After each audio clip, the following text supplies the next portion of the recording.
Welcome. You're listening to the Rutten River Pursuits podcast. Join our epic pro staff around the sonic campfire for stories and adventures from our eastern mountains to the Chesapeake Salt. Let our highs and lows inspire you to take to the outdoors.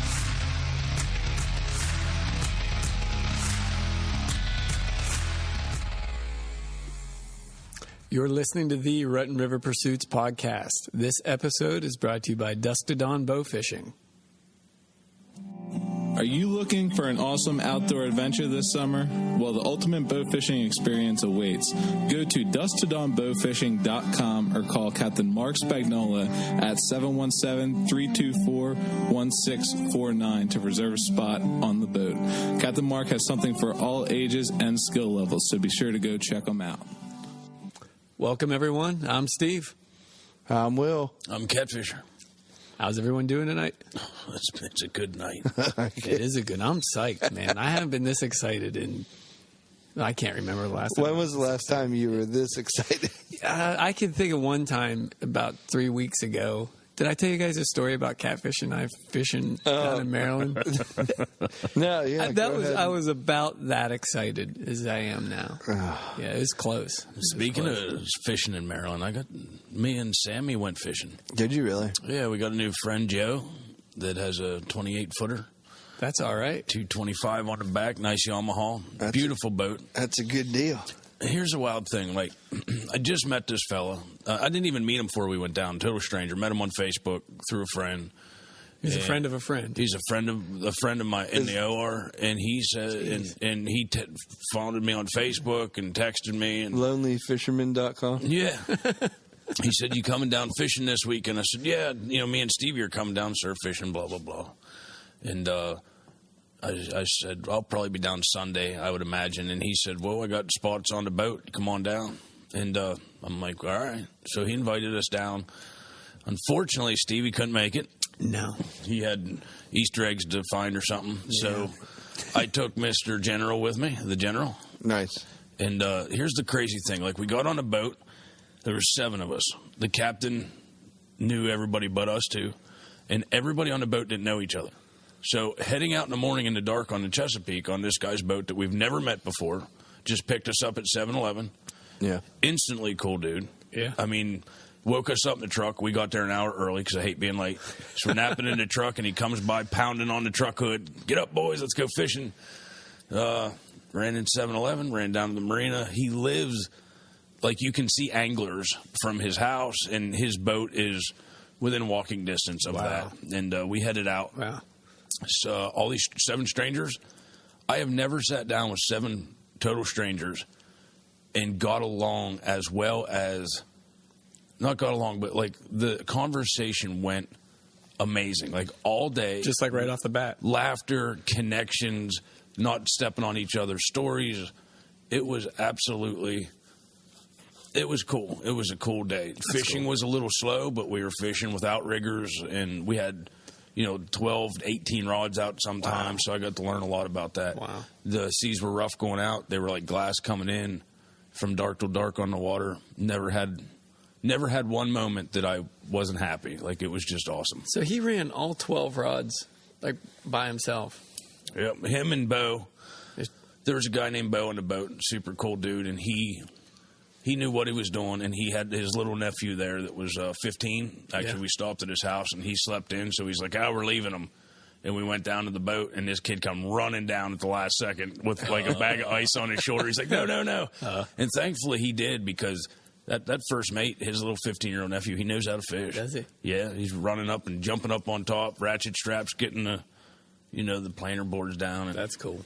Yeah, just... I mean, for the amount, we caught some fish, but truly just, it's hard to explain one of those epic days where I sat down with a bunch of people I didn't know, small bit of anxiety on the way out, but by the time daylight hit and we started talking and hanging out, it was cool. That's cool. It was very cool. Thanks, Captain Joe. Yeah, Captain Joe's awesome, and he's invited us back fishing, so we'll get down there soon. Yeah. Must have made a good impression on him. Mm-hmm. You and Sammy went. Right. Was Sammy awake the whole time? Sammy was awake the whole time. On the way out, the seas were rough. Yeah. I mean, like, hold on to each other, bouncing into each other rough. till we got north of the bridge. It can get rough one South day of the there. bridge, I'm sorry. Yeah. And Sammy got wet. He sat on the wrong cooler in the wrong place. And his arm was soaked, and his butt was soaked, his right leg was soaked, and like he went total swamp ass. Like, I mean, you saw everybody else was sitting on coolers in the middle of the day, talking, having a great time, slapping knees, and by the end of the day, I'm like sitting beside Bo, elbowing him, and the captain's like smacking me in the chest, telling me these funny stories, and Sammy's standing up quiet because his butt was itchy. Poor guy. So, Bless his heart. Well, you got anything new? I don't. No, I really don't. nothing. I mean, a lot of working around the house. I got some, built a little pad for my trailer, and this week, just You have some work lots of- done to your driveway. I got my driveway sealed. Why? I mean, that's pointless. I was told that it was not advantageous or helpful. Total waste of money. I wouldn't listen to that person. Otherwise, just painting my driveway. You got to paint the driveway now and again. Whatever. But anyway, it looks good, and I like it. So Seal coating's worthless. Ryan thought I actually put the musician seal. On your driveway? Yeah. Who would do that? Silly. Yeah. So here's another fishing story real quick. Yeah. So I've been running rampant all week. My father's coming to visit, which you all know is very important to me. Yeah. And in order to get ready for Dad, there's a lot of extra work. It's to like think once about. a year, right? Yeah. Yep. And this is the first time that Dad will be, visiting me since he's a double amputee now. So there's a little bit extra work. Yeah. And long hours. I brought Dad's boat home. My goal is to take Dad out fishing on his own boat and get him some fish on his own boat, make him happy, which in turn will make me happy. So I got the boat out, and my friend Jim has my power washer. I don't have time to run an hour to get it, so I figured I'll just hook the boat now that I got it down here. I'll hook it, and I'll run down the car wash. I'll pull that thing in the bay right before dark. Nobody will be around. And I'll use the power sprayer down there, and I'll get some of this mold and moss out of the carpet, and it's this boat's filthy. It's been sitting around for 5 years. Got down there, put my rubbers on, put my rubber boots on, put my hat on. Didn't have my glasses. First of all, I'm like, man, I don't got safety glasses. And if you power wash really dirty boats, you want to have some kind of clear glasses on. So I had to wear my Minion glasses. Like the cartoon Minions. I have a pair of Minion glasses that we bought in the Baltimore Inner Harbor. And so I put them on, so that was kind of funny. Lacey was laughing at me. I'm all ready to go, and I realize I don't have my wallet. I have no money in the truck. What? You realize this after you got to the car wash? I'm in the car wash. I'm dressed and ready to go. I got no quarters. So I had to call a favor into another buddy, Jim. I know lots of Jims. Sounds like it. Yeah, Jimmy Hunt come over, and I'm like, dude, you got to bring me some money because I'm not driving this boat all the way back to Lake Mead to get my wallet to drag the boat back here. So he come up with like 2 handfuls of quarters. He's like, is this enough? I'm like, yep, that's good. And it was. I ran it down to the last 30 seconds, but the boat looks good. New impeller. I put a new impeller water pump in it. Changed the oil, changed the lower end unit, fluids out, and she looks pretty good. You got a lot done this week then, didn't you? Yeah, built a new ramp, lowered a bed. Dad's real special to me, so it's gonna be a good visit. That's good. Good. A lot of hours. Tired. I have nothing new. I almost lost, other than almost losing a whopper plopper tonight. Yeah. Yeah. I was fishing a little bit before the show, and one of the few times I been using a whopper plopper, and I got stuck in a bush. Needless to say, I went after that thing and ended up scraping up my arms a little bit. But, Well, you got to go after the whopper. Yeah, no kidding. But fishing's been slow for me this week. So, anywho, anybody got anything else? Not really. No. I'm excited. Well, we have a big show. Well, we do have a big show. I've been looking forward to this I'm getting all giddy just talking about it here. But before we get to our guest, let's take a minute to talk about this week's show sponsor. Are you looking to experience some freshwater fishing at its finest? I mean, really, truly, trophy fishing. If you want to catch some trophy bass, some trophy trout, muskie, walleye, and everything in between, with an experienced guide away from the crowds in the wide open wilderness of Ontario. Then look no further. You can find Tyler Dunn at Tyler Dunn Guiding. He's a buddy of ours, and I tell you what, he'll give you the fishing experience of a lifetime. Tyler offers guided trips with his boat, canoe, kayak, or wading on the St. Mary's River, Lake Superior, and many other surrounding rivers and waterways. If hard water fishing is your passion, then Tyler offers ice fishing packages too. Contact Tyler Dunn Guiding at 705-255-6974 or look him up online at www.tylerdunguiding.ca. Hey guys, welcome back. This is an epic show. Epic. We have a very, very special guest. We have Spencer Two Dogs Bojack. What? Yeah. What's going on? Hey, Spencer. Here we are. Wow. We made it. We did. All Yeah. via the skyways and byways of North Carolina. Thank you so much for joining us tonight, Spencer. My pleasure, guys. Glad to be here. Hope we can have some fun, share some stories, share a little knowledge, and cheer some people up out there that are listening and bring a little goodness to their day, you know? That's what it's all about. And you're good at that. I mean, I didn't feel real great when I got here, and before we started the podcast, you already made me feel better. So you have some kind of knack of picking people up.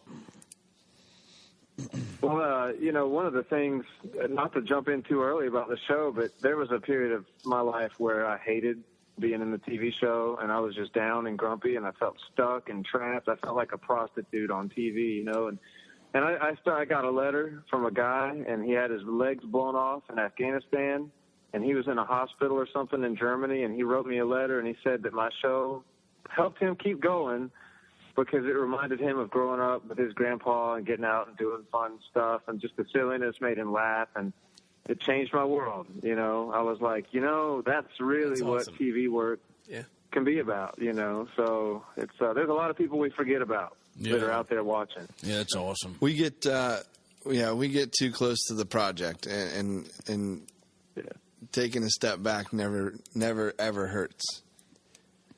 So for those that may recognize your voice, Spencer, you did 59 episodes of Hillbilly Blood on the Discovery Channel, right? That's your. It was owned. Yeah, the channel it mostly aired on is Destination America, but at the time, and they may still be, I don't know, but at the time they were owned by Discovery. Yep, they're still on. So sometimes it pops up on there, and it's a Discovery Network production of some sort. But you have a lot of TV airtime behind your belt there. Yeah.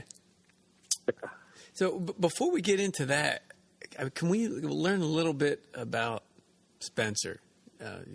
Just to kind of give us a rundown of your family life, kind of a short bio there of you.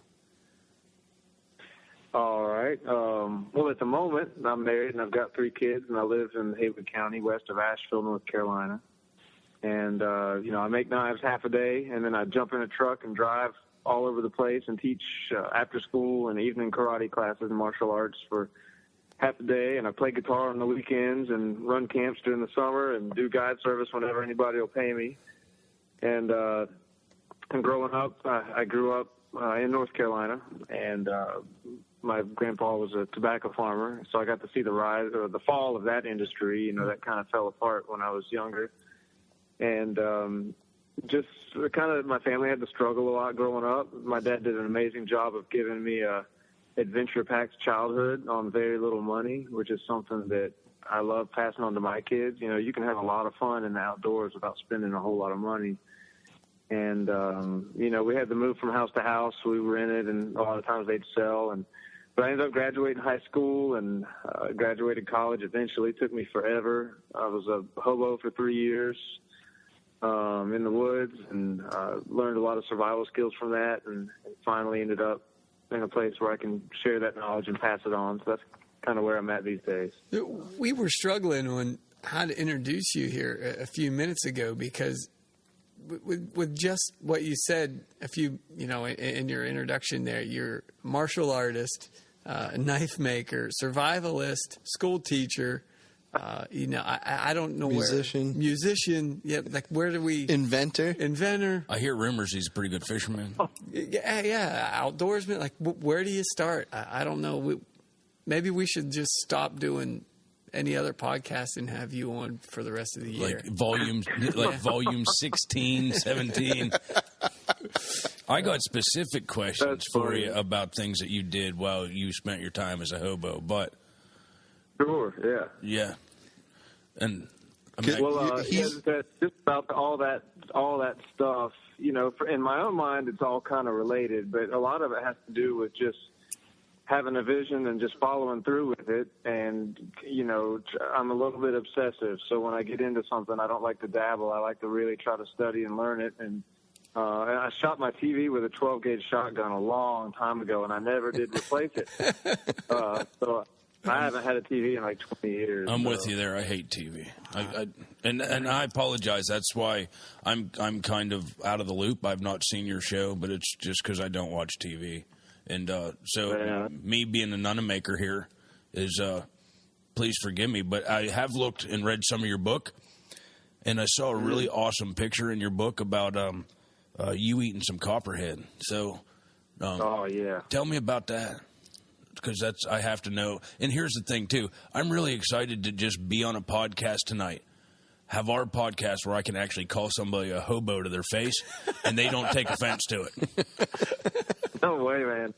It's a good school. The hobo school is a good school. I had some people grow up with such a tough childhood that they don't have to go out and seek that knowledge. They have to fight and scrape to survive from the time they're a baby. My parents did such a good job of keeping food on the table that, I had to go find that challenge myself and find that stuff. So, yeah, the copperhead snake is real common in North Carolina. It's very camouflaged. It's real cool-headed most of the time, and generally stays away from fighting, but they're real quiet, unlike a rattlesnake, so they can really put a spook on you because you don't see them and they don't make noise. And all the venom is stored in the head. And so if living in the mountains, there's not a lot of protein, and you can hunt and stuff, but from a day-to-day perspective, especially if you're out of season or you don't have a weapon of some sort, coming across a snake can be a real good find. And if you cut its head off, you can skin that snake. And I'll tell you about the heart of a copperhead.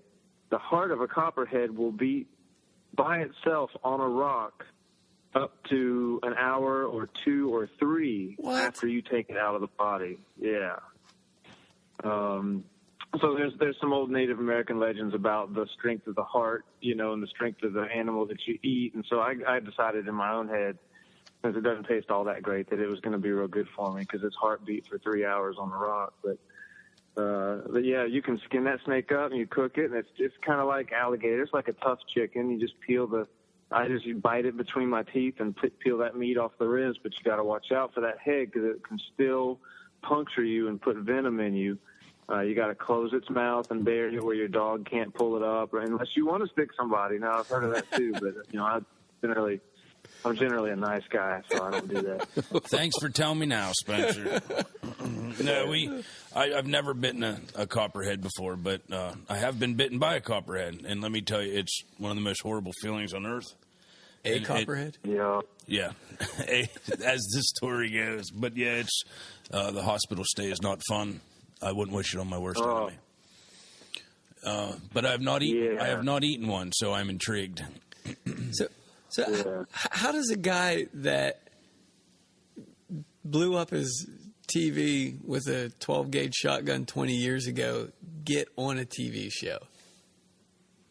That's a good question. I've got a YouTube channel that's not all that great. I don't put much time and energy into it. I would just randomly turn a camera on and do something and put it on there and put a little original music to it. I don't have that many followers. Even after the show, I probably don't have much more than a couple thousand subscribers. I don't know. And one day somebody just called up with a real strong New York accent and said, hey, Spencer, what do you say about being on a TV show? I thought it was a scam. I was like, how much is this going to cost? And sure enough, somebody showed up and filmed a little trailer and left. And I didn't hear from them for about a year, and then they called up and they said, clear your schedule. We're coming down for a month. We're going to film 6 episodes. And it was the first run-and-gun reality-style show that was shot in 3D, which you wouldn't know because they played on 2D stations, but that made life pretty miserable. Those cameras are the size of a washing machine. Oh, wow. They cost more than my house. And they're super fragile, and the slightest bit of moisture or dust ruins everything because it's 2 separate lenses filming at really high resolution. And really, the camera was very frustrating, but we made it through, and then it kept on growing and went on for 53 more episodes. So the technology got better, cameras got smaller, then they ditched 3D and just went to high resolution shoulder-mounted cameras later on. So, oh hell, I get frustrated just taking the GoPros with me. I can't imagine having a camera like that. Yeah. You know, and I'm not. I mean, you're not filming in like downtown Philadelphia or Charleston, or you're out there. No, I've got to give some credit now. There's a lot of frustration in the TV business, but I've got to give a shout out for the camera operators of reality TV. Those guys are tough. I mean, here we are, up and down rocks and moss and lichen and water and snow, and they've got knee pads and elbow pads, and they are hustling. They're some of the most hustling people I've ever worked with, and carrying a 40-50 pound camera for 8 hours, 9 hours, not complaining. I was real impressed with those guys. Wow. Yeah, it's impressive. We can't even get somebody to go out for a half a day with a handheld.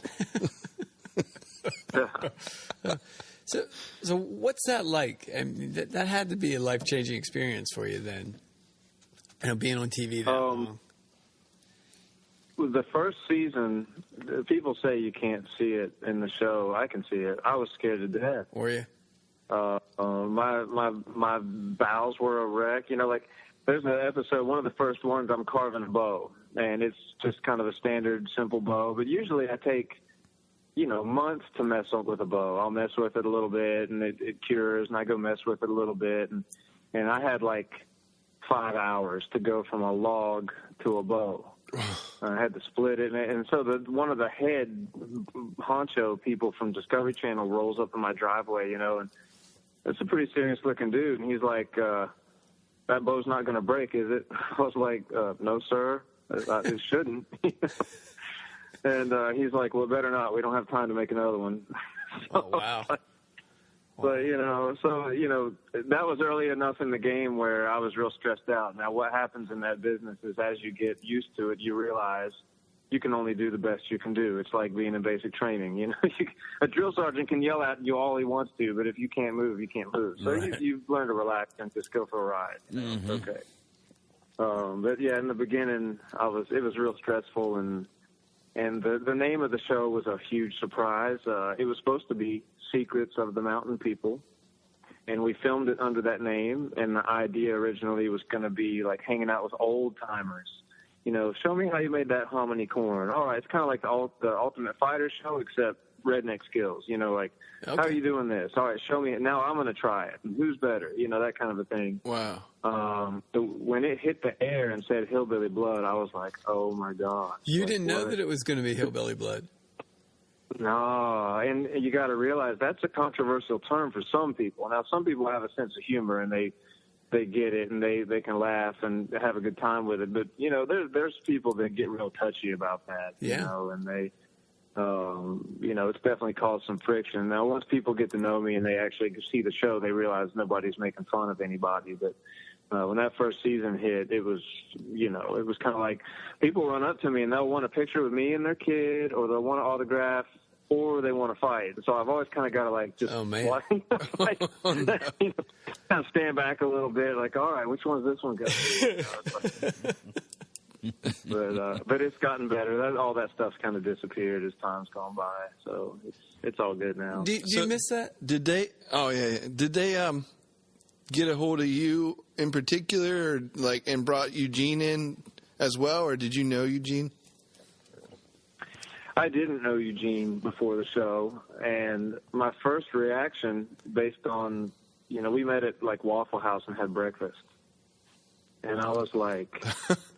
Well, he doesn't strike me as a southern backwoods kind of fella. But after hanging out with him for 3 days, I changed my tune because Gene really is not only one of the most generous and kindest fellas you'll ever run into. He'll give the shirt off his back. Now, he might be cold later, and that's his own fault, but he'll give the shirt off his back to somebody that needs it.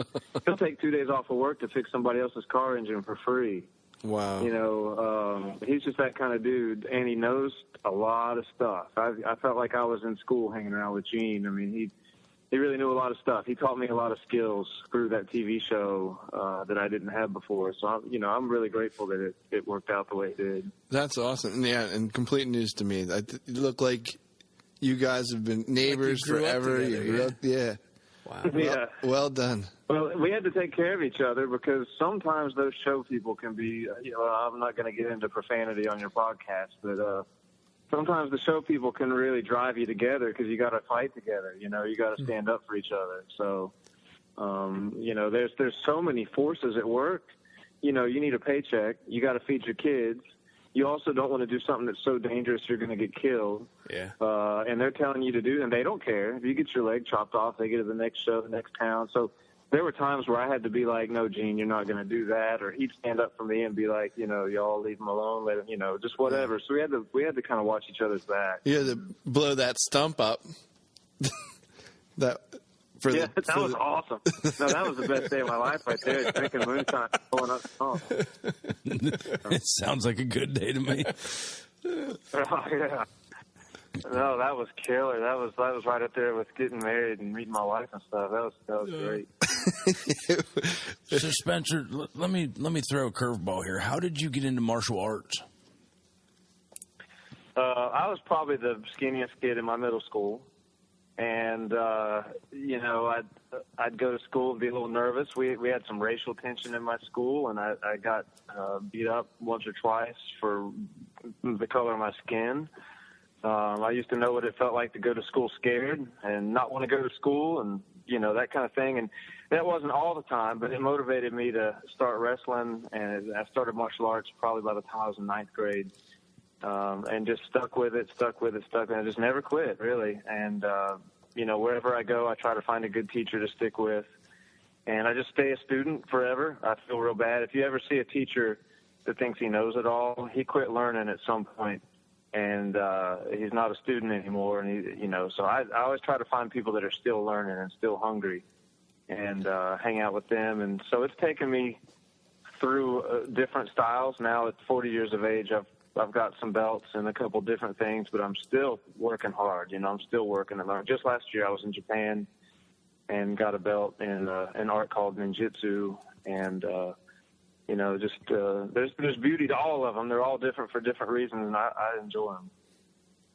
Yeah, I have a little bit of a karate background myself, and a little bit of a taekwondo background, and I grew up wrestling as well. So that was one of the things that initially drew me, to liken you on Instagram and Facebook. Was that cool. That kind of connection. I never really shared that with you, but how long ago was it that we did karate in Woodbury together? That was... Oh, yeah. It's been 20 years. Yeah. Better part. Anyhow. Yeah. But that was something that I really appreciated about you and still looked in on, via the social media. Spencer, our karate sensei back in the day had 2 Irish wolfhounds that I swear back in those days were taller than me. They were. They'd come down to the dojo and they looked like bears. Yeah, you had to do a kata just to get away from them. Yeah. That's hilarious. Yeah. And that's cool. It's good to hear you guys had a good experience because, we in the modern day, martial arts have become so prevalent. There's a lot of bad stuff out there, and I don't mind the different directions people can take. I'm not saying it has to be one thing or another, but, it's good to keep it real. It's good to, if you're a karate guy, it's good to get on the ground and know what it's like to not be able to get up. And if you're a ground guy, it's good to box with somebody and it's, just be well-rounded and don't get too wrapped up in the ego about it, and just train. So you started martial arts as for self-defense then, right?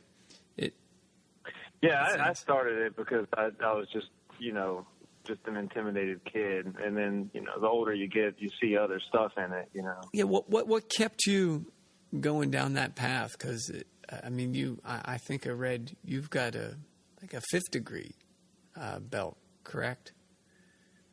Yeah, and that's in Budo Taijutsu or Ninjutsu, which is a particular branch. And each style, it's incredibly different on how hard it is to get one rank compared to another. Like some styles, black belt might take a year or two.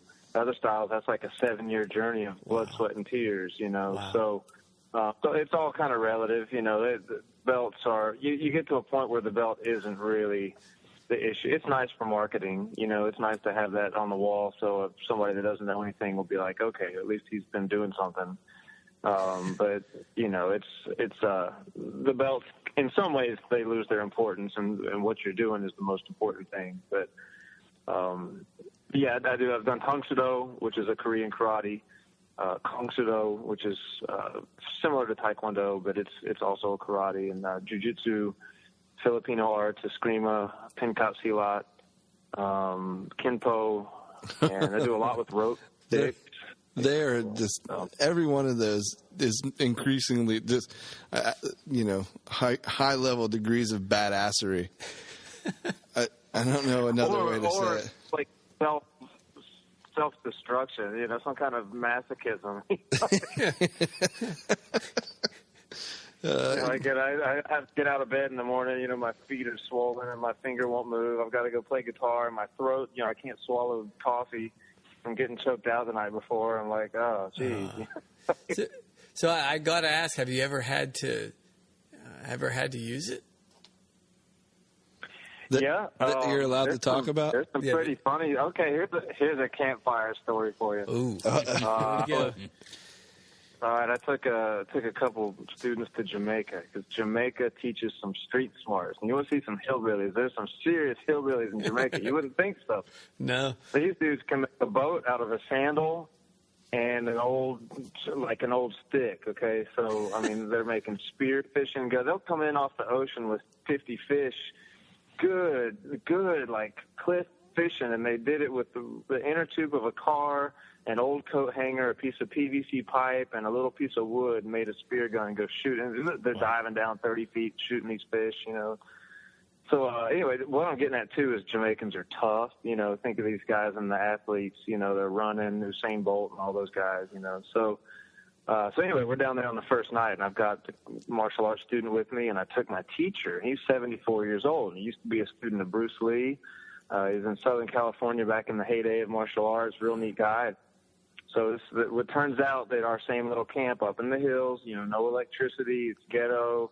There's no other white people for miles.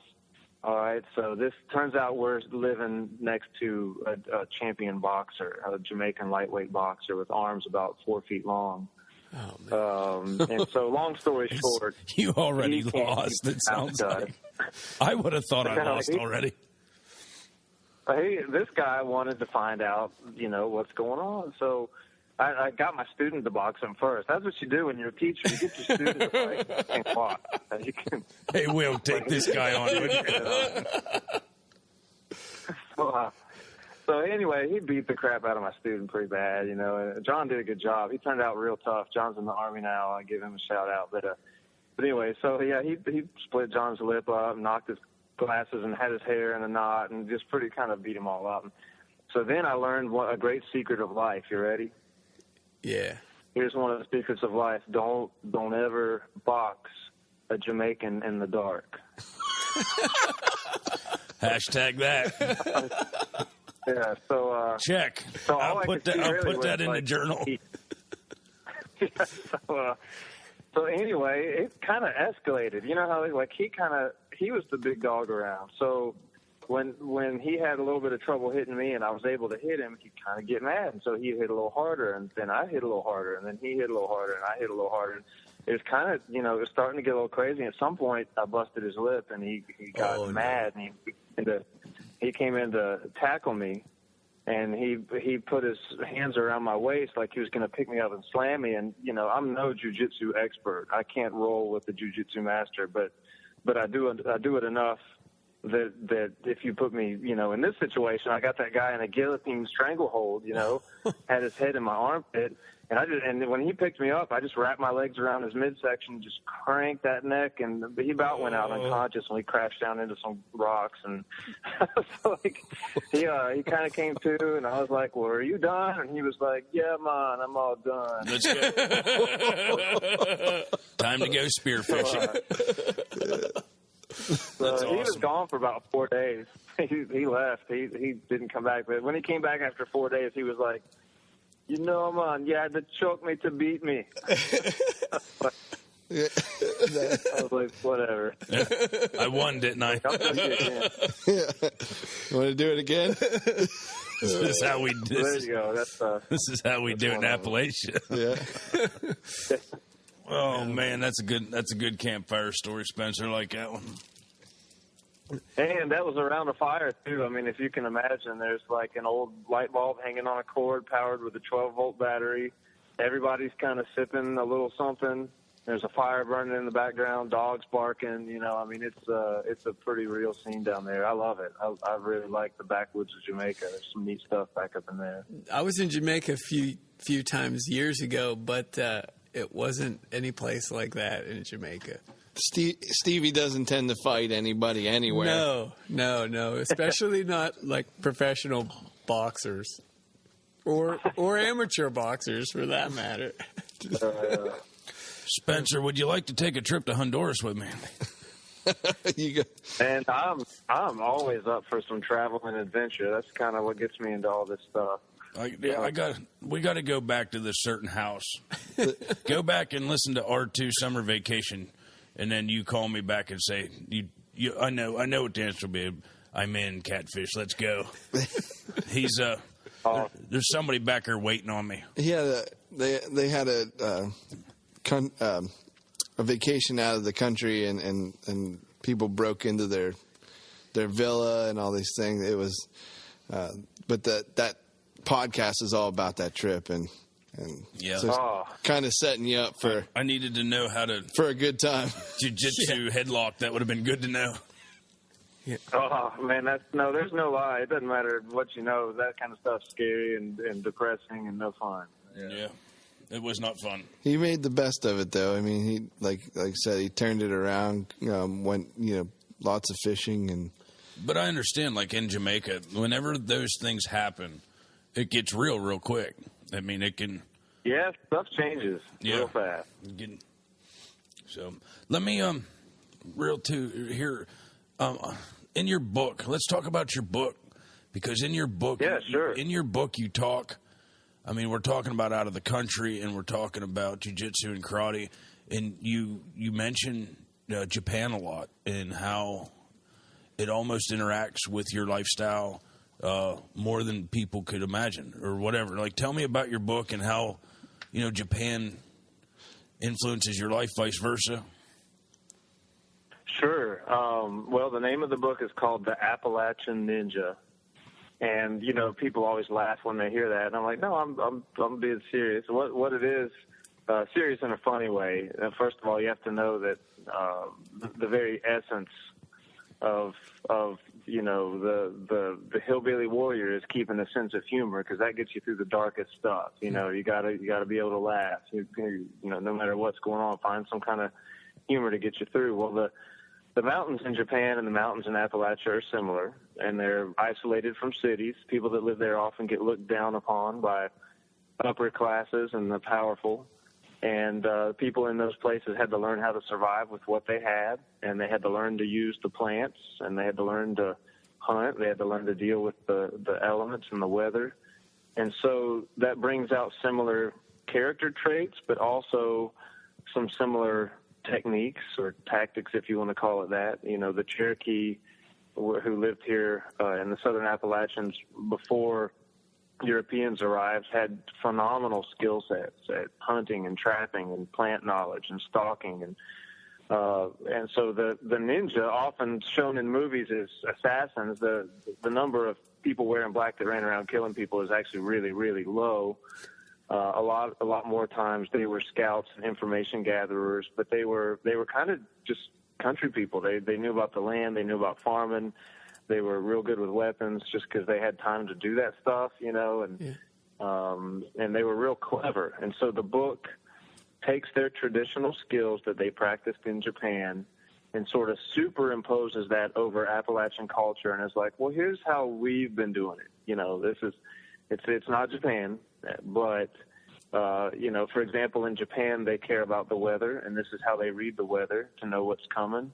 Well, in Appalachia, here's some folk ways to predict the weather. This is what the crickets are doing. Here's what the leaves do, and here's how the animals behave, and, you know, this is a good time to hunt and stuff like that based on weather. So weather is one of the traditional 18 skills of ninjutsu, and that just gives you an idea of how the book is laid out. It's based on those traditional skills. I never had the opportunity to draw the parallels. I am, you know, a little bit familiar with some Japanese culture because of some of the studies I've had throughout my life. And one of the things I understand is there was a lot of oppression, you know, with government and that, and how some of the styles developed was a lot of the weapons developed in that time were farm equipment. You know, yeah, that's absolutely right, and you'll see that. You know, there's a little bit of rebelliousness going on in the mountains, and you know, both back in the old days in Japan and also in Appalachia as well. You know, the Easterners of North Carolina would try to tax the mountain people in Appalachia, and the mountain people would sort of buck up at that, and you know, they'd go back and forth, and there's a few stories in the book from history of Governor Tryon trying to build his big palace, and the mountain people were like, you can keep your palace. And, you know, sometimes it came to blows. You know, sometimes there were fights. And, you know, in the Civil War, a lot of people in the mountains were pretty removed from a lot of that. There were many counties in western North Carolina that didn't give a hoot about the war, really. They just wanted to take care of their farms. A lot of people here were too poor to own slaves, you know, so they were kind of caught in the crosshairs. You had Union raiders coming down and burning and pillaging and hanging and raping and causing mayhem. And then you had the Confederate Army coming in and loose cannons from that group coming in and doing the same thing and blaming people for being Union sympathizers. And it was full-on guerrilla warfare in the Appalachians during the Civil War, so people had to survive any way they could. Speaking of farm equipment and building into weapons, the boys were telling me here at the table before we started that you made some pretty wicked knives out of a little bit of nothing yourself. Like, I mean, from the show, it was lawnmower blades, was it? Whatever, saw blades, whatever you could find. Yeah, you know, any kind of, even rebar will make a decent knife. Now, a knife maker listening to this podcast will sit there and snort and piss and get grumpy, but I'm just telling you, rebar is better than wood. Don't worry about them, Spencer. I snort and piss all the time. So, like, that's great. But, like, you know, rebar is better than wood. I made a Bowie knife out of rebar. It doesn't hold the edge very well, but it, you know, it'll work. And then you just go on up the grades. If you can get a saw blade, that's real nice. And, you might want a rail spike knife. It's not going to hold an edge real good because it's a soft steel, but it's great for throwing. And it's got a hammer on the back. You can make a cool little tomahawk out of a rail spike. And, you know, you end up with lawnmower blades. Those are free. You can get them from your neighbor. Again, they're made not to break and shoot off shrapnel and kill some little kid. They're made to be a little more flexible, which means they won't hold as good of an edge, but they're still good knives. I love stealing my neighbor's lawnmower blade. It's hilarious when he tries to cut the grass and nothing's happening. He drives around. It takes my neighbor 5 or 6 swipes to even realize. he's sitting in the house with a lawnmower blade, just cracking a grin with a beer in your hand, going, "I got him again." I can, You probably sharpen it for him and get it back. That's what you do. Then you go over and go, "Here, buddy, I'm sorry I sharpened this. I forgot to put it back on." Well, in the mountains, we specialize in growing rocks. So lawnmower blades don't last real long. You know, it's like mowing my yard is kind of like a mix between derby racing, you know, and landmines, and you know, I mean, you'll hear them kaboom. I know where I can't let anybody mow my grass. This is, you know, I have to do it because I know where every little rock and root is, and it's very complicated. Yeah, when you start smashing rocks with lawnmower blades, they don't last real long. Oh. I remember years ago my dad coming in the house frustrated because he blew the shear pin or something out of his lawnmower. I don't remember what it was. But there's a metal spike in our yard. I guess it's like a boundary marker back at Dad's house. Okay. And he told me about it for years. If you're going to cut the grass, make sure you don't hit that metal spike, that metal pole. And sure enough, he come in the house one day and was like growling and grumping and swinging the refrigerator door open to grab some iced tea or whatever. And I said, "What's wrong?" He said, "I hit the metal spike and the mower's no more." Oh, those spikes are heavy duty too. Yeah, that's no joke. I don't know what they put them in there with, but I think they're connected to Japan on the other side because they don't move none. I hit one with my go-kart once. I know they don't move none. Yeah. Yeah. Spencer, what was your motivation for writing a book? At what point, what made you just sit down one day and say, I got to write all this stuff down? Well, there's a couple of things. I have to go back all the way to 8th grade, 7th grade when, I had some dream one night. Now, okay, this is going to sound real serious for a second, but we won't stay there very long. But I had a dream that, like, there was a disease outbreak in the United States, and like my parents had to send me and my best friend off to the woods to get away from it. And I woke up and realized I didn't have the skills to do that. And I was like, I'd been a Boy Scout and grown up in the country and learned all that. And I was like, I don't know if I could actually survive in the mountains. We even had like a 22 and stuff. So I kind of got a little obsessive about learning these skills. And so part of it is I want to share knowledge that helps people be ready. Back before this big survival craze and what they call prepping, it was just, learning and being ready and being prepared. It's kind of the Boy Scout motto, be prepared. Now it's turned into a $1 million industry or whatever.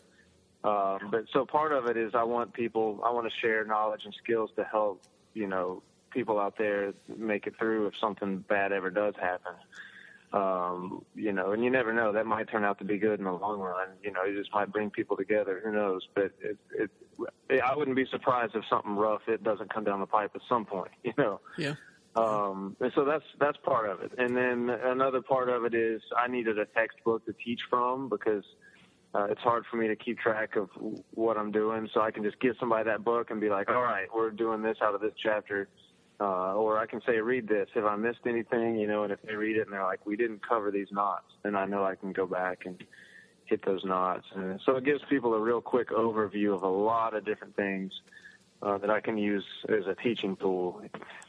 Also, plus it's fun, and I'm not getting any younger. I want to get some of this stuff out there. It's unique. It's it's not something you run into every day. So. That's for sure. Is teaching youth a passion of yours? Is it something that touches something special inside of you? Where teaching the youth is more.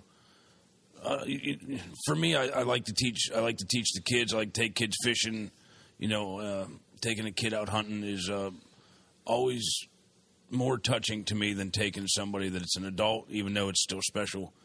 But teaching the youth how to do things like this seems to be like something that would be special to you. I go up and down. I like working with kids. I feel like they can go a long way. They can really take it to heart, and they need it. I feel like our young generation is being taken hostage by drugs and video games and constant media bombardment and brainwashing, like that. I feel like that they're half zombified. And when you get them out in the woods and you teach them how to fish and they sit there and they listen to the call of a bird and they feel that breeze, it's like their human side wakes up again, So that's really, really important. That's after you. That's after you took the phone out of their hands, right? Yeah. After I shoot it. Yeah. But, you're gonna write another book on how to blow up iPhones next. Throw it next to your TV. Yeah, that's it. But I also get sick of kids because they whine and complain and gripe. Because I love working with adults because they're highly motivated. They've already got a basic skill set, and they can teach me stuff and. We can go a lot further and do a lot more stuff and be safe. And, I like, so I like both. I like both of it. I liked what you said earlier, or about it, you cover it in great detail in the first part of your book, is that awareness, awakening, kind of what's inside you, but that you just don't use anymore. And, the perception of things and seeing without seeing. And that to me was just, wow. And I don't think you can teach kids that. You would have to get to a higher level of maturity to get to some of that feelings. I mean, it's even as simple as putting people in a circle. Yeah. And walking around and listening to who's where and not using a sense. Well, a teacher like Spencer is somebody who's got a super high ability to have what's the word? What's the P word? Perception of around him and read people and read the environment. You're making me squirm in my seat here. Like if you could see what I forget on a given day and all the stuff I do, you'd be like, well, maybe it's not as high as I thought it was. No, but I mean, from the book, I mean, it's definitely a different level, and it's not something that we use, in a day to day. Like we said, everything's kind of laid out for us, given to us, handed to us, and whether it's food or it's just knowledge, like technology, you can look up anything you want anytime you want. It's you don't have to go very far out of a comfort zone to get what you need. And you're right on. And I think that that's kind of my initial takeaway was, get out of a comfort zone, get out of your lifestyle, and just start to really feel and live, which that's not a bad message for anybody. Yeah, that comfort zone, it's challenge that brings out the best in people, I think, whether it's, how are you going to get better at martial arts if you're always the best? You got to find somebody that's better. There's a quote in the Bible: "As iron sharpens iron, so one good man sharpens another." It's like you can't sharpen steel with a softer steel. Right. So you got to find challenge. You got to find people that pick you up and that kind of keep you humble and keep you growing and being outdoors. You appreciate that food on your table a lot more when you've sat in the rain for 9 hours and not seen a thing. Oh yeah, I've been there. And you don't. And another thing that you kind of cover too in the book is that you don't have to look very far. And I can't remember the quote off the top of my head, and if I butcher it, I'm very sorry. But it's literally it's not the ground and pound that always produces the results, but sometimes it's a quiet walk inside of dark corners or whatever. You know what I mean? Oh yeah, that's referring to in that chapter. It's talking about working with vets with PTSD. Yeah. And it could be anybody. It doesn't have to be that person. But yeah, a lot of times we think of Fight Club as the way to get our demons out, but a lot of times it's going into the quiet corners. It's going into the dark places that we hide from everybody and that we hide from ourselves. And ourselves, yeah. That. I'm good at that. Yeah, you don't have to go very far for deep, profound change. And that's, again, just that book. And my initial assessment or my initial takeaway is you get after it right at the get-go. You're like, this is a very personal journey.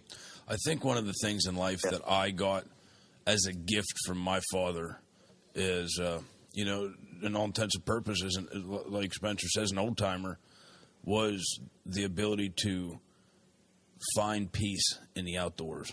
Like, I can get rid of my day-to-day hospital stress if I go to a place where I can't hear cars, I can't hear society, a little bit further than that, and then right to the edge where I'm not comfortable whether I can get back before dark, just go a little bit further and find that running creek, that rock outcropping, somewhere to sit and go. Things start to disappear in your soul and starts to heal in the outdoors. Mm-hmm. Isn't that awesome? Yeah. So you said about old timers. Do you have any actual? Is there anybody that pops out in your head as an old timer that really taught you something special about the outdoors? Yeah. Now, I don't know if you can call Eustace an old timer yet. He might not want to be called an old timer yet, but Eustace has gone out of his way in real personal, meaningful ways to take time to share stuff with me. To give you an example, this is Eustace Conway, I've right? Struggled. What's that? Eustace Conway? Yeah, that's right. Mountain Man. Mountain Man, yep. And so, for example, I've had a problem being on time in my life. So I like what Catfish said earlier about getting there an hour earlier because he hates being late. I hate being late, but I was often late. So, I'd get there the morning of a job instead of the night before. Right. And then it was like I'd get there right when the job was supposed to start. And then I'd get there half an hour late. So finally he pulled me aside and he took me on a horse ride or something. And he said, Spencer, he's like, I'm not going to be able to use you if you're going to be late. And he's like, it's not valuable to me on the job to have somebody that's late. And he's like, and I'm telling you this because I care about you. If I didn't care about you, I wouldn't tell you. He's like, but you're going to find your whole life is going to improve if you start trying to be on time. And you need to change your life and fix this because it's going to really hold you back and everything. And so that's kind of what I'm saying. Like, he took a risk. He took the risk of me getting mad and leaving and us losing the friendship and whatever. Yeah. He took that risk to tell me something I needed to hear, and he was right, So. Yeah. You spent some time with Eustace, right? Yeah, I apprenticed with him at the very end of the 90s and then kept on working off and on. We had a very temporary fallout about a chainsaw or something or other. We worked that out. And so I've worked with him now since about the end of 1998 or 1999. And we've been pretty good friends for almost that whole time period, yeah. Wow. That's awesome. When did you decide to take off, to live in the woods for a while? At some point when I was in college, I don't remember exactly what it was that precipitated it, but I met Eustace and I was like, whoa, there's somebody that did it. He moved into the woods when he was 17, and he was at that point maybe in his early 40s or something. And so I just was like, now's my chance. I don't have any kids. I'm not married. I don't have any debt.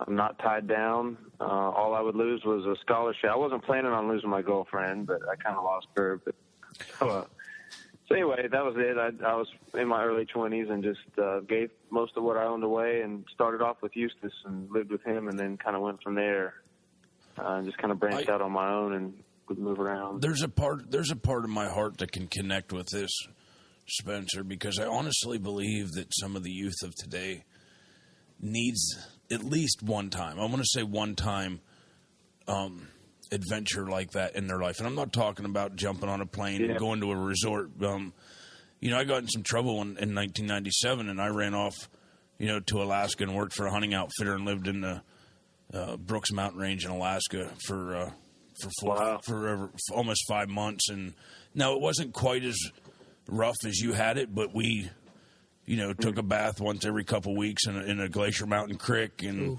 we had very limited food of whatever the rich hunters shot and decided to donate to us. Canned peanut butter from last year that has no salt, no sugar in it, and minimal food, minimal things. I mean, there was a lodge there. There was an old log cabin where some of the rich hunters stayed, but I mean, we had spike tents, and it was a rough life. It really was. I can't say that we didn't have some of the amenities, that some people, gravity-fed water system for a shower when we were back at base camp. But anyhow, my point being is to take that adventure as a young kid and to learn that McDonald's ain't down the corner. And, I learned when I was 17, I went there and I knew everything. And I learned that I really didn't know anything when I got there. I hear that, yeah.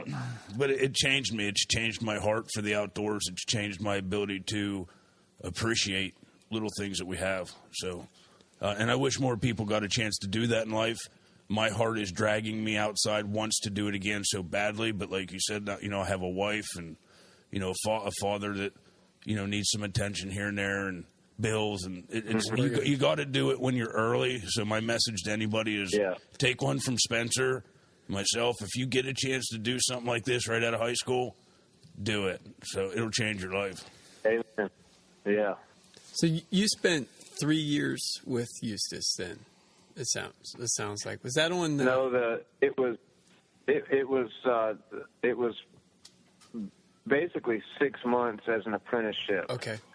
And then we had a big falling out about a chainsaw. He thought I put the wrong fuel in it and wanted me to buy a chainsaw. And I was like, I don't have any money. I'm living in a lean-to hut on your land. And he was like, well, yesterday I had a chainsaw and today I don't. So we had this big fallout about a chainsaw.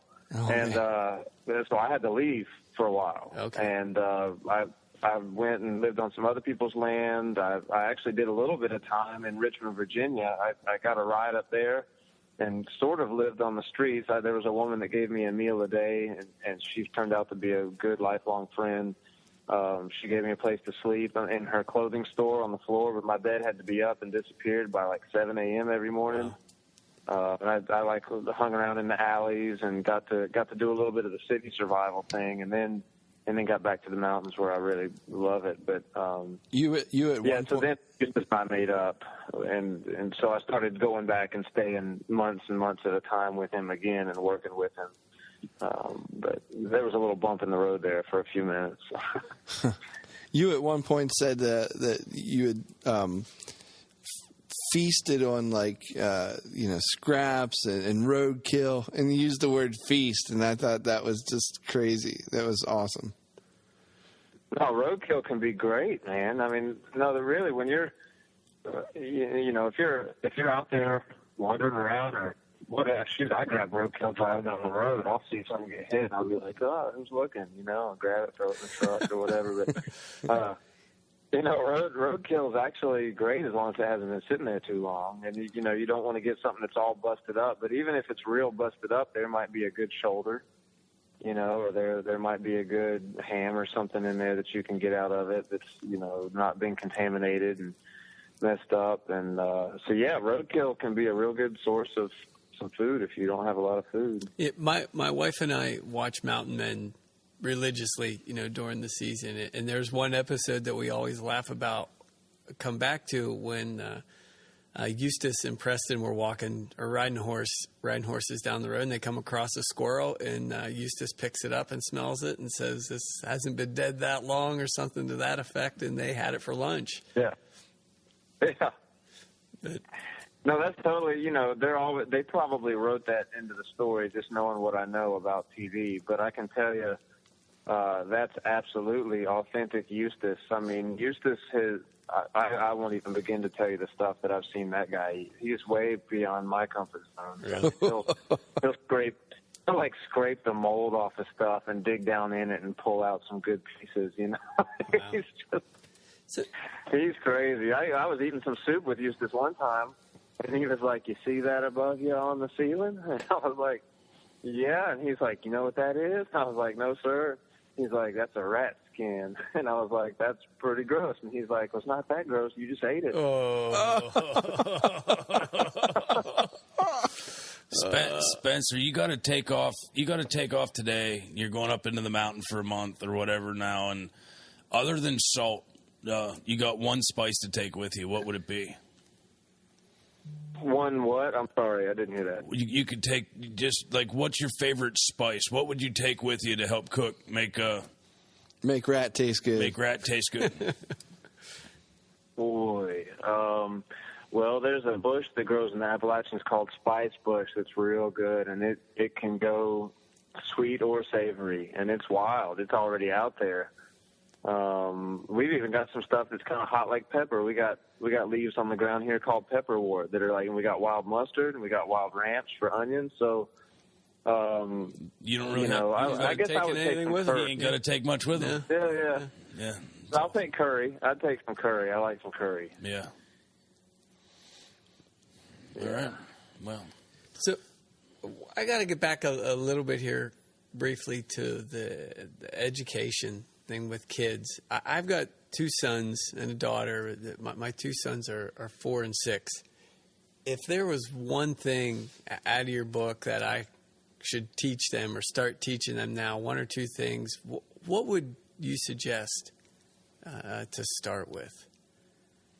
The games that are in the first chapter that are building those awareness skills. You know, if you make something that's a game and it's fun, then kids are real easy to teach. It's, you know, adults can be focused into real serious stuff, but for kids, if you make it playful and fun, they'll learn it a lot better. And there's some drills at the end of that chapter about smelling each other's clothing and smashing onions on trees and being blindfolded, following it through the woods and listening to sounds. And, you know, you kind of pretend that you're in a Jason Bourne movie, right? You feel what's hot, which piece of clothing is the warmest, and which car parked last, and learning to feel heat on things. And that kind of stuff, I think, is probably the most important in the book. And then, you know, the escape and evasion stuff is probably the most exciting. And there's a whole chapter on escape and evasion. It's called INTON, which is concealment, evasion, and escape. And then the 5 elements express that. So you've got, using each element, you've got fire and water and air and earth and the void. And so what escape and evasion skills look like underneath each category of those. And kids dig that stuff. You know, that's cool. Hiding in the water, getting covered in mud, you know, all that stuff. Like the Predator. Yeah, exactly. Just like the Predator. Although, I don't think that mud. I think maybe the Predator's thermal camera was really like first generation from back in the early 70s. Didn't even think of that. You know, modern day stuff, you're going to have to up your game a little bit. Yeah, do it. But, you know, that might have been his first time to Earth or something. You mentioned a little bit earlier about the prepper industry and how that is growing into, you know, something huge, much more than it was, you know, 10, 15, 20 years ago. What do you think has triggered all of that? I think there's a lot of different forces, because some people just live afraid of everything. And so you just give them something else to be afraid of and tell them they need to buy this thing, and they're a little less afraid. And, you know, that because they start to shop to cure their fear. They might not know how to use that equipment. They might not know their neighbor's name. They might not have any realistic sense of survival, but they've got a bunch of stuff, and it makes them feel better. But then you get into the larger community, and I think that you see a lot of real good people who, you know, they care about each other. They care about having a free place to live and their kids growing up, and they care about the state of things that could cause all of our comforts to change, and they want to be able to be a refuge. It has evolved. I think in the 90s, your average survivalist was like a can of meat and an AR-15 in a cave, you know? Yeah. Nowadays, people want to take care of each other. The idea is if I can take care of myself, then I'll be able to lend a hand to somebody in need. You know, you see that in places of natural disaster. If we can take care of ourselves, then we're going to be able to help somebody. And I think that's a really cool attitude. And likewise, if we're in crisis panic mode, we can't eat, we don't have food, we don't have medicine, and that, you know, we're up in the mountains. We get gas cut off every once in a while. We had a pipeline bust last year, and we didn't have gas for a couple of days. And, you know, it makes you think a little bit, because there's no food going to that grocery store without some gasoline to run those trucks. So you know, world events, North Korea is insane. There's all sorts of domestic stuff, and, you know, I try to stay out of, for teaching's sake, you know, personally it's different, but for teaching's sake, I stay out of politics for the most part, because there might be somebody that needs to hear something I'm going to say, and I don't want to turn them off and push them aside because I throw out some political stuff, you know.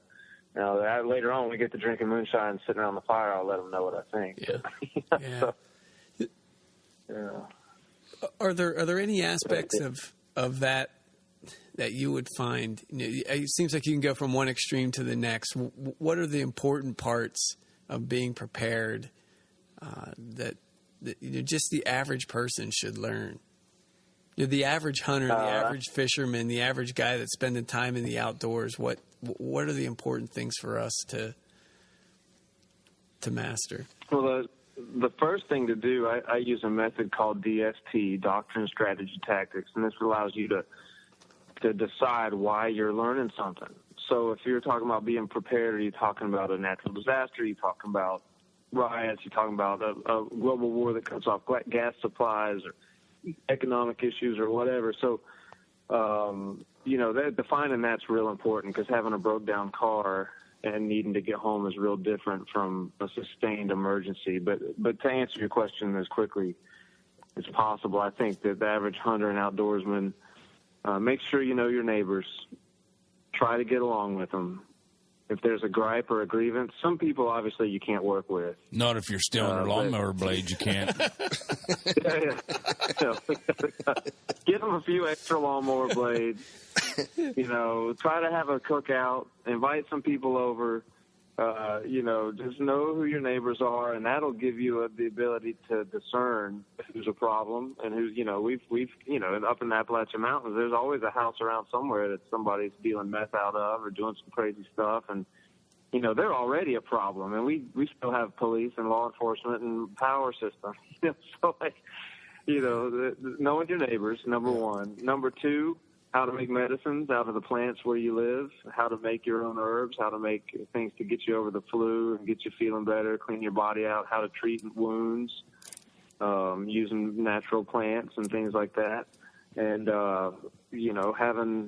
having enough stuff to take care of your family for a short little bit, because I don't think the immediate aftermath of a real major emergency, I don't think running around hunting will necessarily be the safest thing that a fella could do. It might be best to just be hanging out with the kids in the house, Sure. And earlier in the podcast, I said that my weakest link as an outdoorsman is knowing all of my plants and edible plants.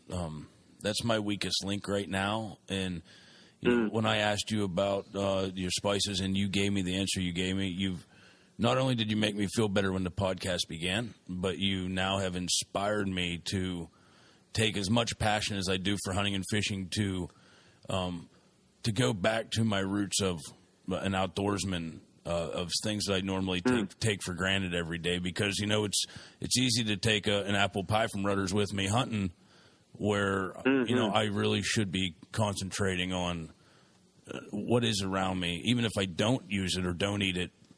I need to know. You might regret not taking the apple pie. Oh, don't take. I'm not going to not take the apple pie. But no, you've inspired me to learn. I mean, my dad taught me some of those things, but not to the depth of your knowledge, and that's something that I want to inspire to learn. I have to say that, to echo that as well, and I can't recall the episode or whatever, but you were actually eating some plants that you're like, sometimes you gotta eat what the animals are eating. You were kind of browsing as if you were a deer. Yeah, if you remember that. Oh, right now here, Spencer, it's morel season here in Pennsylvania. Mm-hmm. Yeah, we got a lot. Oh yeah, I love it. And people are seriously secretive about their morel spots. They are. So know thy neighbor.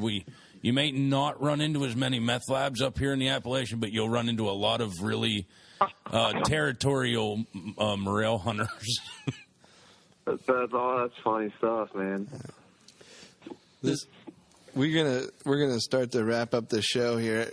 Spencer, this has been surreal. This has been awesome for me and the guys around the table here. I have so much more. Can we have Spencer back on so that I can maybe pick up on some of the shows and learn more? And then I have so many more questions for him that are more detailed about the woods that I would like to learn. We got to number 4 of my list of 600 questions. Yeah. I hear you, man. No, I'd be glad to. So, this is a good time slot for me, and might as well catch me before the summer, because I do camps in the summer, and that's on 24/7. Wow. It's real tiring, but it's like I was saying at the beginning of the show, the challenge is what brings out the best in a person. And when you live out in the country, there's not a lot of jobs. I live in a mill town, so Canton's still got a paper mill. And but that, other than Dollar General and some restaurants and a little service industry and tourism, you got to be creative with how you make money. And so, you just got to do. That's one of the reasons the book came out. It was because I needed to do something else. My kids aren't eating any less; they're just getting older. I had to bring in a little more money, so we create another little project, and so it's just how it goes. And so I'd be happy to come back and visit and chat with you guys. This has been a blast. Yeah, you've been awesome. Before we wrap up, you're a pretty accomplished musician, right? Yeah, that's another side of it. We didn't really. We didn't even get to touch on that. But real quick, what's your music life like? I started as a drummer. I think my dad gave me a drum when I was 1, and my mom regretted it ever since. And I did marching band and all that stuff in high school, and did real well. Was pretty successful with that, and. I play drums in a wedding band on the weekends sometimes. And right now, I started playing guitar in high school because, you'd walk down the hallway and there'd be some guy playing guitar and all the girls would be sitting around him. And so you can't just set up the drum set in the hallway and play. So I was like, I'm going to have to learn how to play guitar. So plus you can write songs about being outdoors and cool stuff like that. And so I picked that up, and I've got a couple CDs done now, and I get out and play on the weekends. I play locally at little bars, I'm talking $80. These aren't real giant gigs or anything, but every little bit counts. Yeah. And you sell a couple books, you get some tips, you get free beer, have a good time. I got an idea for a song for you, Spencer. Oh yeah, what's that? It's called "Never Throw Down" with a Jamaican boxer in the dark. Yeah, not in the dark. Yeah.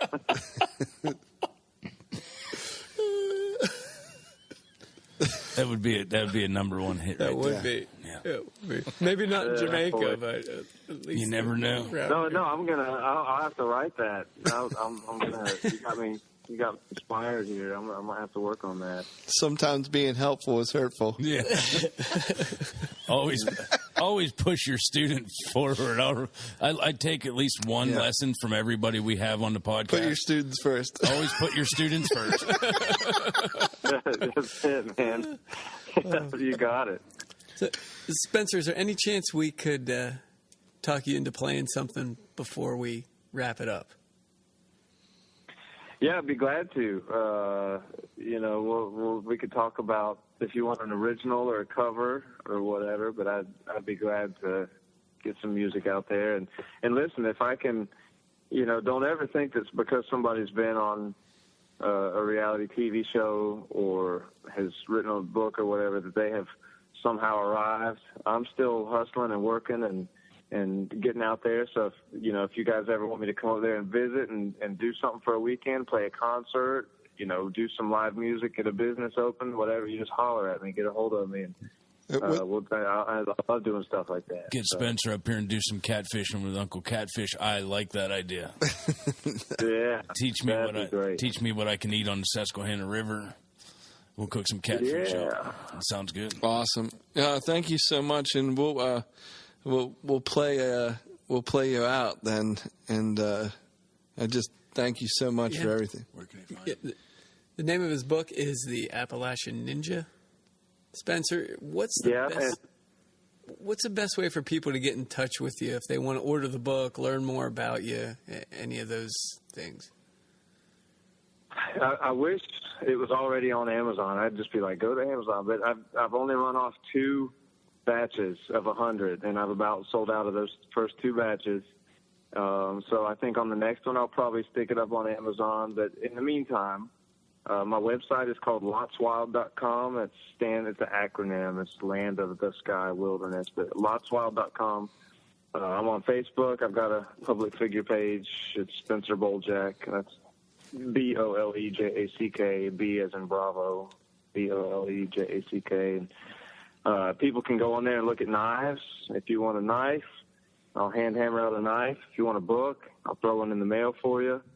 You just want to send me a note and shoot the bull and holler. You know, sometimes it takes me a minute to get back, but I like staying in touch with people. So Facebook, and, you know, I stick little videos up on Instagram. I got a little thing at patreon.com where people can request an instructional video. You can be like, what's a good plant for this? And I'll make a video for you. And that's pretty cheap. You know, you can subscribe for like $1 or $10 or whatever a month, and I'll make stuff for people. The good thing about all this technology is you can market yourself for almost nothing. You know, I've tried to do print and radio and all that stuff, and that's, for me, it's a lot of money and not a lot of feedback. So the social media has been helpful for all that stuff. It's awesome. Thanks, Spencer. We appreciate it, buddy. We had a good time. Yeah, y'all have an awesome evening.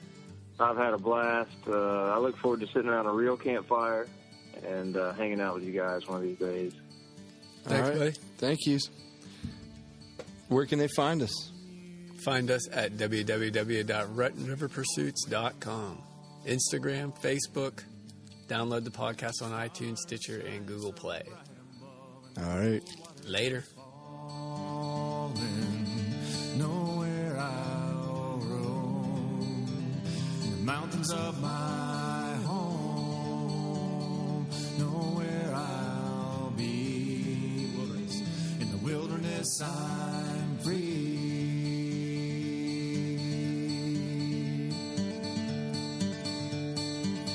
And then you can hear the lone owl calling.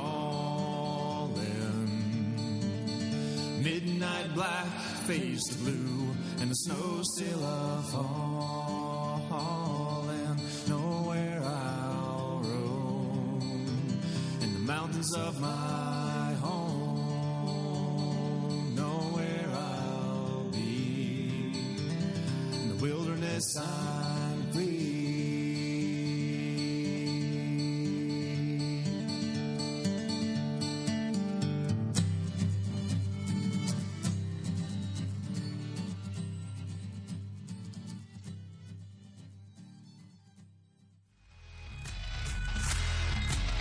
Thanks for listening to the Rut and River Pursuits podcast.